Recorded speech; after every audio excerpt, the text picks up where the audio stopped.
Fala moçada, beleza? Professor Bruno voltando com o nosso curso de construção de algoritmos, ainda na sequência de aulas de estruturas básicas. Hoje nós vamos aprender sobre arrays, que são os conjuntos de valores, as estruturas unidimensionais. E tem gente que chama de array, tem gente que chama de vetor, a gente está se referindo ao mesmo tipo de estrutura, beleza?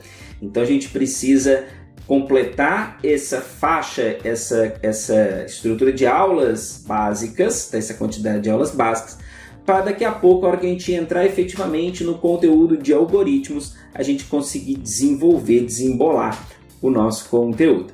Beleza? Lembrando que esse não é um curso completo de C++, de programação, de lógica, por exemplo. Essa playlist é focada na construção de algoritmos. Se você quiser aprender tudo sobre C++, Python, JavaScript, tem todas as playlists específicas para esses assuntos. Então, bora para a prática.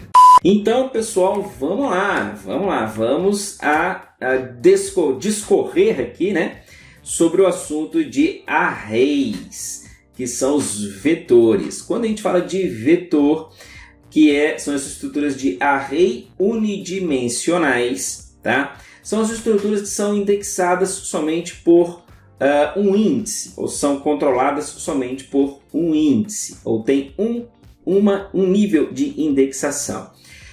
Depois nós vamos aprender sobre as matrizes, que são os arrays bidimensionais, tá? E aí é um outro assunto. Hoje vamos focar nos arrays. Sempre quando eu precisar de um conjunto de dados, armazenar um conjunto de dados, nós vamos precisar de um array. Ao invés de criar uma série de variáveis, por exemplo, int, num, por exemplo aqui, ó, n1, n2, n3, n4 e assim sucessivamente, eu crio uma estrutura só, eu vou chamar aqui, por exemplo, de num, e falo que ela vai ser um array, por exemplo, aqui, ó, com 5 posições. Então vamos colocar aqui também o N5.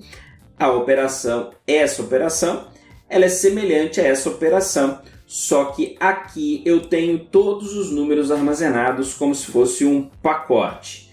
Mais para frente, nós vamos entender como isso funciona na memória, tá? Quando a gente estiver efetivamente estudando o nosso conteúdo de algoritmos, a gente precisar entender sobre essas listas, né? Listas encadeadas, a gente vai entender como isso funciona na memória.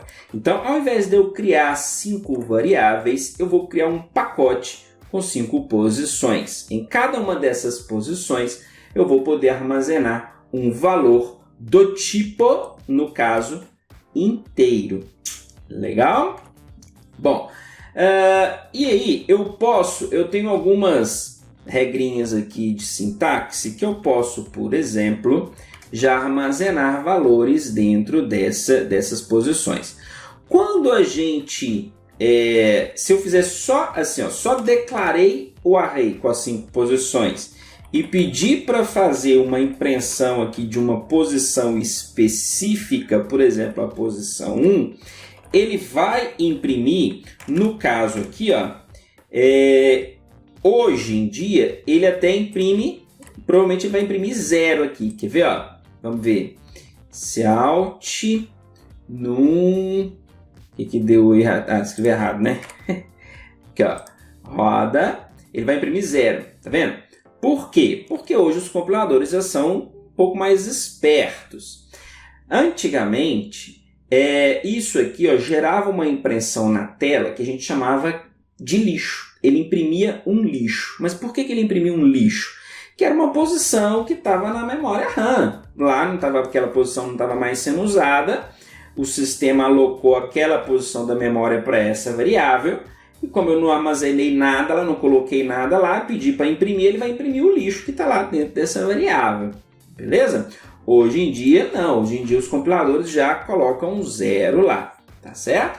Mas, como é um curso de algoritmos, é inadmissível a gente criar uma estrutura, um array, e não inicializar essa estrutura antes de fazer a utilização. Então a gente precisa colocar valores dentro desse array antes de imprimir alguma posição desse array, beleza? E aí, pessoal, a gente pode fazer o seguinte, olha só. Se eu quiser já criar um array e inicializar todas as posições com valores, eu posso colocar assim, ó, uma posição, 2, 3, 4, 5. Nesse caso, eu já estou criando o meu array e colocando o 0 em cada uma dessas posições. É o que o compilador faz. Mas se eu quiser inicializar as posições com o valor 10, beleza? Agora, se a gente compilar e rodar, vocês vão ver que ele vai imprimir agora o valor 10 para a posição 1. Por quê? Porque eu inicializei o meu array com todas as posições sendo 10. Beleza, um array pequeno de 5, 10 posições é tranquilo a gente fazer assim. Mas e se fosse um array com 100 posições? Aí a coisa começa já a ficar mais complicada, não é verdade? Então nós podemos agora utilizar a estrutura for.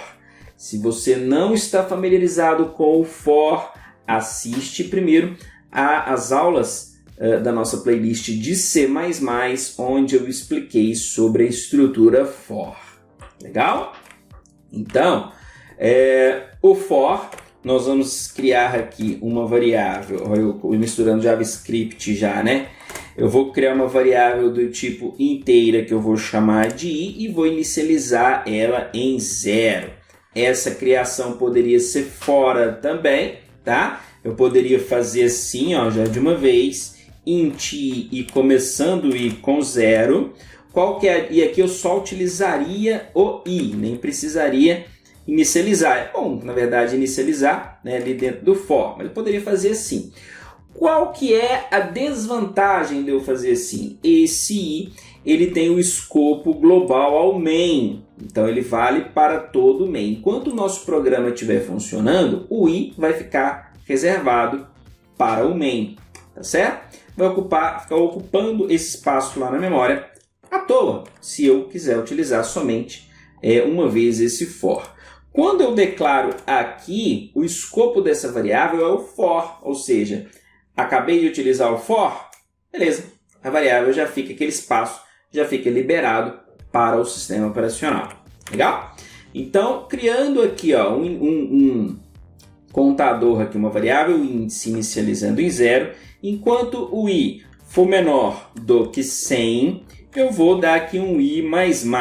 Essa estrutura aqui, essa operação de adição, essa operação aritmética, eu também mostro, a gente também vê isso aqui no curso de C++. Basicamente, o que eu estou fazendo aqui é configurando o nosso for para iniciar em 0, enquanto ele for menor que 100, eu, a cada iteração, incremento 1 no i, tá? Ou seja, a próxima iteração o i vai valer 1, a próxima iteração vai valer 2, a próxima iteração vai valer 3 e assim sucessivamente. Assista às aulas sobre for lá na nossa playlist de C++, legal? Então aqui agora eu vou falar aqui no meu array, na posição i, recebe 0, ou seja, ele vai realizar 100 iterações. A cada iteração o i começando em 0, ele vai variar até 99. E ele vai nas posições de 0 até 99, colocando o valor 0. Legal? Então eu estou inicializando o meu array com o valor 0. Show? Agora, por que eu coloquei menor do que 100, já que o meu array tem 100 posições? Um ponto importante que a gente nunca deve esquecer é que o índice sempre vai começar em 0. Se o meu array tem tamanho 100, ele vai do 0 ao 99. Se ele começasse do 1, ele iria do 1 ao 100. Mas esse é um ponto de atenção que a gente precisa ter quando estiver trabalhando com arrays e essas estruturas de repetição e adicionando, né, verificando elementos dentro do nosso array. Isso significa que o nosso array começa aqui na posição 0. Se eu imprimir aqui, ó, ele vai imprimir aqui para mim o 0, que eu inicializei todo com 0, e termina aqui na posição 99. É o último elemento do meu array, que também tem o valor 0. Show? Se eu quiser colocar o valor do próprio i dentro do array, agora eu vou ter um array que eu tenho valores de 0 a 99, não mais só valores 0. Por exemplo, na posição i0, eu tenho o valor 0, na posição 99, agora eu tenho o valor 99. Vamos ver isso daqui. Se eu mandar imprimir aqui o valor da posição 99, agora ele vai imprimir para mim, ó, valor 99. Legal? Se eu fizer isso aqui, ó, eu quero, por exemplo, i mais 1, ou seja, agora na posição 0 eu tenho o valor 1 e na posição 99 eu tenho o valor 100. Vamos ver aqui, ó, posição 99 eu tenho o valor 100 e na posição 0 eu tenho o valor 1. Vamos ver? Valor 1. Show? Legal, né? Legal. Muito bom, muito bom. Aqui eu posso, por exemplo, somar mais 100, mais 10, mais 100, enfim, o valor que eu quiser somar para o meu array. Mas vamos colocar uma inicialização básica aqui para o nosso array, nosso vetor. A qualquer momento, se eu quiser ler um valor e colocar dentro do meu array, eu posso utilizar o sem. Então veja bem, eu vou fazer um array menor aqui, bem menor, um array de 5. Inclusive nós podemos até usar aqui, ó, por exemplo, um define tan 5, por exemplo, e usar aqui, ó, o tan para indicar o tamanho do array. E também posso utilizar aqui, ó, o tan, tá? E uma vez quando eu quiser alterar o valor, o tamanho do array, basta eu alterar o tamanho da constante tan, que é o do define tan. Show de bola, pessoal? Então aqui neste caso agora, eu quero, para cada posição, eu quero ler um valor, já que a gente está no C++, certo? E colocar aqui na posição no num, na posição atual do índice. E agora eu vou fazer um for também para imprimir todos os valores do nosso array. Então, para isso, eu vou utilizar um cout, trocando aqui o string e indicando que eu quero imprimir a posição aqui do num, o valor, mais um tracinho. Legal? E aí ele vai fazer a impressão aqui. Ou simplesmente um espaço, né? Um espaço, ou dois espaços, para ficar um pouco mais afastado, certo? Vamos ver agora o que eu tenho, ó, rodando o nosso programa. Ele está esperando eu digitar. Tá vendo? Vamos parar. Ele está aqui, ó, nesse CIN, na primeira iteração do for. Então, eu vou digitar 22, Enter. Segunda iteração do for, eu vou digitar 15. Outra, eu vou digitar 9, sei lá, estou pensando aqui digitando. Outra, eu vou digitar 100. E mais um, eu vou digitar 55. Enter. Então, aqui, ó, os valores que nós entramos. Então, eu inicializei o meu array com valores digitados pelo teclado. Na sequência, eu usei outro for para poder fazer a impressão dos valores deste array. Tá vendo os valores que eu digitei lá? 22, 15, 9, 100 e 55. Legal, pessoal? Muito bom. Nós vamos trabalhar muito com arrays, por exemplo, que nós vamos trabalhar com algoritmos de busca, tá? Entender algumas funcionalidades. Por exemplo, um assunto que nós vamos estudar é a diferença, por exemplo, de o que é uma busca binária, por exemplo, de uma busca sequencial, uma busca comum, tá? Onde nós vamos entender isso dentro da estrutura de array, a eficiência de um algoritmo, né? Entender a eficiência do algoritmo, o custo desse algoritmo, por exemplo, comparando a busca binária com a busca padrão em elementos dentro de um array. Fazer ordenação de elementos do array, então são algoritmos que nós vamos entender ao longo do nosso programa, do nosso curso, né? Da nossa playlist. Show? Então hoje fizemos essa rápida revisão sobre arrays. Veja bem que mesmo aqui, ó, executando aquela sequência, se eu vier aqui no final e der um sin, por exemplo, aqui, ó, no array, na posição, a última posição, qual que é? Tan menos 1.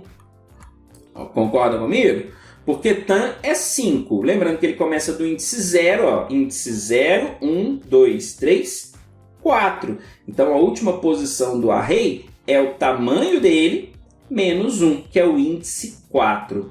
Legal? Então, notem que eu vou depois de fazer a leitura manual, eu vou vir aqui na última posição do array e colocar o valor 100 automaticamente. Então veja bem, vamos ler aqui, ó. Eu vou colocar, por exemplo,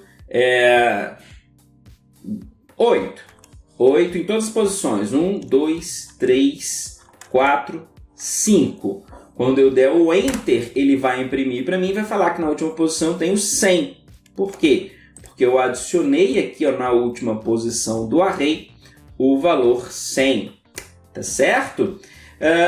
Eu posso colocar o tan menos 1, ou se eu quiser colocar diretamente o índice 4 aqui também não tem problema nenhum, tá? Olha só, eu colocando manualmente aqui, ó, posição 0, posição 1, 2, 3 e 4, ok? Todas as posições com valor 100. E aí, mesmo que eu inicialize aqui, ó, todos com valor 9, 2, 3, 4, 5, ele vai colocar de novo, vai substituir pelo valor 100 que eu fiz aqui de forma manual. Legal, pessoal? Entrei aqui de forma lida pelo teclado, depois fixei todas as posições com valor 100, tá bom? Sem uso do for. Por que aqui? Porque o meu array é pequenininho. Show? Então essa foi uma aula introdutória ou uma aula de revisão sobre arrays. Próxima aula nós vamos falar sobre matrizes e aí a gente já passa para o nosso conteúdo efetivo de algoritmos. Aí a gente já tem base o suficiente de revisão para a gente começar a trabalhar com os algoritmos. Então eu te espero lá, um forte abraço e tchau, tchau!